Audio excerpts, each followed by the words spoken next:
आज के इस विश्लेषण में स्वागत है। आज हम बात करेंगे एक ऐसे गांव की जिसने पश्चिम बंगाल की राजनीति की पूरी नींव ही हिलाकर रख दी।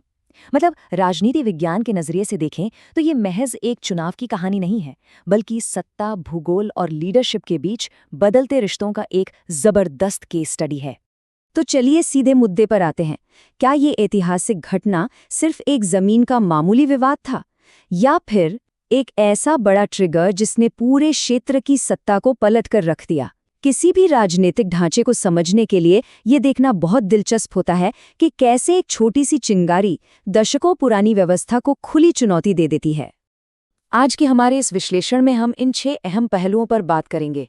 बदलाव का उत्प्रेरक, लामबंदी का तंत्र, आधिपत्य का पतन, इलीट राजनीतिक पुनर्गठन, 2021 का चुनावी महामुकाबला और अंत में संरचनात्मक बदलावों की विरासत। ये सारे पॉइंट्स हमें एक शुरुआती राजनीतिक उथल-पुथल से लेकर सत्ता के शीर्ष पर हुए पूर्ण बदलाव की पूरी कहानी समझने में मदद करेंगे। तो शुरुआत करते हैं अपने पहले हिस्से से, बदलाव का उत्प्रेरक यानी यथास्थिति को तोड़ना। इस पूरे राजनीतिक बदलाव की गहराई को समझने के लिए हमें सबसे पहले 2007 के उस वक्त में जाना होगा और उस समय के सत्ता ढांचे को समझना होगा। बिना बैकग्राउंड के हम आगे के बदलावों को नहीं समझ सकते। 34 साल, जरा सोचिए, पूरे 34 सालों तक वाम मोर्चा सरकार ने राज्य पर अपना एक छत्र राज कायम रखा था।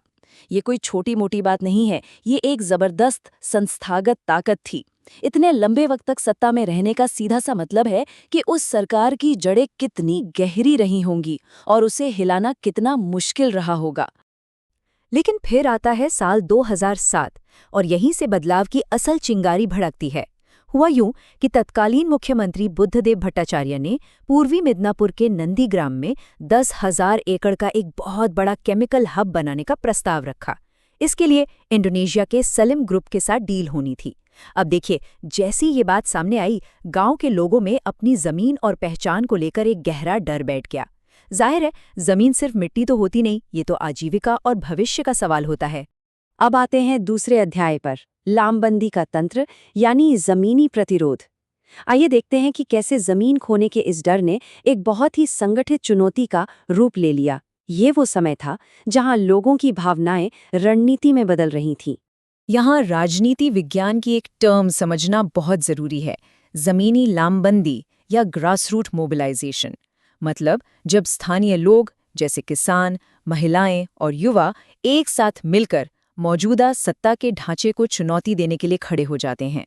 और नंदीग्राम के उन गांवों में जहां जमीन जाने का खतरा मंडरा रहा था, वहां बिल्कुल यही होना शुरू हुआ। अपने खेतों को बचाने के लिए गांव वालों ने एक समिति बनाई जिसका नाम रखा गया भूमि उच्छेद प्रतिरोध कमेटी यानी BUPC। बस यहीं से स्थानीय राजनीति के समीकरण पूरी तरह बदलने लगे। मतलब अब सरकार के सामने कोई बिखरी हुई भीड़ नहीं थी, बल्कि एक पूरी तरह से संगठित और मजबूत इकाई खड़ी थी। यहाँ लामबंदी का एक बेहद दिलचस्प दोहरा तंत्र देखने को मिलता है। इसे ऐसे समझिए, एक तरफ सुवेंदु अधिकारी जमीनी स्तर पर काम कर रहे थे। वो घर घर जाकर किसानों और युवाओं को एकजुट कर रहे थे, और ठीक उसी समय दूसरी तरफ ममता बनर्जी एक शानदार रणनीतिकार की तरह इस स्थानीय आंदोलन को पूरे राज्य की राजनीतिक पूंजी में बदल रही थीं। ये दो तरफा अप्रोच ही इस आंदोलन की सबसे बड़ी चाबी थी। समय के इस घटनाक्रम पर गौर करते हैं। 2007 से पहले 34 साल का वामपंथी राज था। फिर 2007 की शुरुआत में केमिकल हब का प्रस्ताव और BUPC का बनना, और फिर आता है 14 मार्च 2007 का वो दर्दनाक दिन। पुलिस और प्रदर्शनकारियों के बीच एक बहुत ही हिंसक झड़प हुई जिसमें 14 लोगों की जान चली गई। टीवी स्क्रीन पर दिखती उन तस्वीरों ने मौजूदा सरकार की उस अजेय छवि को हमेशा के लिए चकनाचूर कर दिया। यहीं से हमारा तीसरा चरण शुरू होता है, आधिपत्य का पतन यानी 2011 का सत्ता परिवर्तन। मार्च का वो दुखद दिन दरअसल वो टिपिंग पॉइंट बन गया था जिसने आखिरकार एक बहुत बड़े राजनीतिक साम्राज्य को जमीन पर ला खड़ा किया। 2011 आते आते नंदीग्राम सिर्फ एक गांव का नाम नहीं रहा, ये पूरे राज्य की राजनीति का एक बड़ा प्रतीक बन गया। 34 साल पुरानी वाम मोर्चा सरकार कमजोर पड़ गई और 2011 के ऐतिहासिक चुनाव नतीजों के साथ एक नई सरकार का गठन हुआ। ममता बनर्जी मुख्यमंत्री बनी। और यहाँ ये बात याद रखना बहुत जरूरी है कि इस विशाल सत्ता परिवर्तन की रूपरेखा तैयार करने वाले प्रमुख चेहरों में शुवेंदु अधिकारी को भी मान्यता मिली। अब बात करते हैं चौथे हिस्से की, एलीट राजनीतिक पुनर्गठन यानी निष्ठा में बदलाव। देखिए, सत्ता पाना एक बात है, लेकिन उसे स्थिर रखना वो एक बिल्कुल अलग चुनौती है। जैसे जैसे वक्त बीता, सत्ता के शीर्ष पर बैठे लोगों के बीच अंदरूनी टकराव और दबाव बढ़ने लगा। और इसके बाद जो हुआ उसे राजनीति विज्ञान में एलीट राजनीतिक पुनर्गठन के जरिए समझा जा सकता है। ये एक बहुत ही कमाल की अवधारणा है। इसका सीधा सा मतलब है जब राजनीति के बड़े और प्रमुख चेहरे अपनी पार्टी बदल लेते हैं। और सच कहूं तो जब ऐसा होता है ना, तो पूरे चुनावी युद्ध क्षेत्र की परिभाषा ही बदल जाती है। समय के इस चक्र को देखिए। 2011 के बाद शुवेंदु अधिकारी सत्तारूढ़ दल में एक प्रमुख मंत्री के रूप में उभरे और उनकी संस्थागत ताकत बढ़ी। लेकिन 2020 के अंत तक आते आते पार्टी के अंदर घर्षण बढ़ने लगा और फिर दिसंबर 2020 में एक बहुत बड़ा राजनीतिक धमाका हुआ। शुवेंदु अधिकारी ने अपनी पार्टी छोड़ दी और वो बीजेपी में शामिल हो गए। इस एक कदम ने राज्य की राजनीति में एक नया ही भूकंप ला दिया। और इसी राजनीतिक भूकंप ने जन्म दिया हमारे 5वें अध्याय को, 2021 का चुनावी महामुकाबला, जिसे हम अंतिम स्ट्रेस टेस्ट भी कह सकते हैं। इस बड़े दल बदल ने नंदीग्राम को सीधे सीधे राजनीतिक साख और वफादारी की एक बहुत बड़ी परीक्षा में बदल दिया। अब इस ऐतिहासिक मुकाबले को देखिए। ये बिल्कुल गुरु और शिष्य की टक्कर जैसा था। एक तरफ ममता बनर्जी, जो निर्वर्तमान मुख्यमंत्री थी, उनके पास पूरी संस्थागत शक्ति और अधिकार था, और उनके सामने थे उनके ही पूर्व शिष्य शुवेंदु अधिकारी। शुवेंदु के पास उसी जमीनी नेटवर्क का संरक्षणात्मक लाभ था जिसे उन्होंने खुद सालों तक वहां खड़ा किया था। तो ये सीधी टक्कर थी, राज्य की संस्थागत शक्ति बनाम स्थानीय जमीनी संगठन।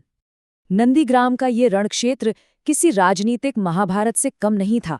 विश्लेषकों ने इसे बिल्कुल यही नाम दिया।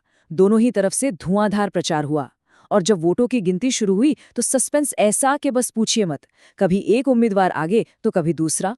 कई घंटों तक पूरे देश की नजरें बस वहीं टिकी थीं, क्योंकि ये महज एक सीट का चुनाव नहीं, साख की लड़ाई बन गया था। और अंततः नतीजे सामने आए। शुवेंदु अधिकारी ने नंदीग्राम निर्वाचन क्षेत्र से ममता बनर्जी को हरा दिया। जरा सोचिए, एक निर्वर्तमान मुख्यमंत्री को उसी भूगोल में हार का सामना करना पड़ा जहां से कभी उनके सत्ता का रास्ता खुला था। पॉलिटिकल साइंस में इससे बड़ा सबक शायद ही हो कि कैसे एक मजबूत स्थानीय पकड़ एक बड़ी राज्यव्यापी लहर पर भी हावी हो सकती है। चलिए, अब अपने आखिरी और छठे भाग पर आते हैं, संरचनात्मक बदलावों की विरासत यानी भूगोल और सत्ता। आइए देखते हैं कि इन अविश्वसनीय संरचनात्मक बदलावों ने अपने पीछे क्या स्थायी विरासत छोड़ी है। ये तुलना अपने आप में एक पूरी कहानी कहती है। 2007 का वो संयुक्त मोर्चा, जहां ममता बनर्जी और शुवेंदु अधिकारी एक साथ वाम मोर्चा सरकार के खिलाफ थे। लेकिन 2021 आते आते ये समीकरण पूरी तरह से उलट गया। अब ममता बनर्जी और शुवेंदु अधिकारी एक दूसरे के सबसे बड़े राजनीतिक प्रतिद्वंदी बन चुके थे। एक ही जगह, वही किरदार, लेकिन राजनीतिक समीकरण पूरी तरह से अलग। स्रोत सामग्री का ये कोटेशन इस पूरी स्थिति को बहुत ही बेहतरीन तरीके से समझाता है। राजनीति में दोस्ती स्थायी नहीं होती, दुश्मनी भी स्थायी नहीं होती, लेकिन कुछ जगह इतिहास बदल देती हैं।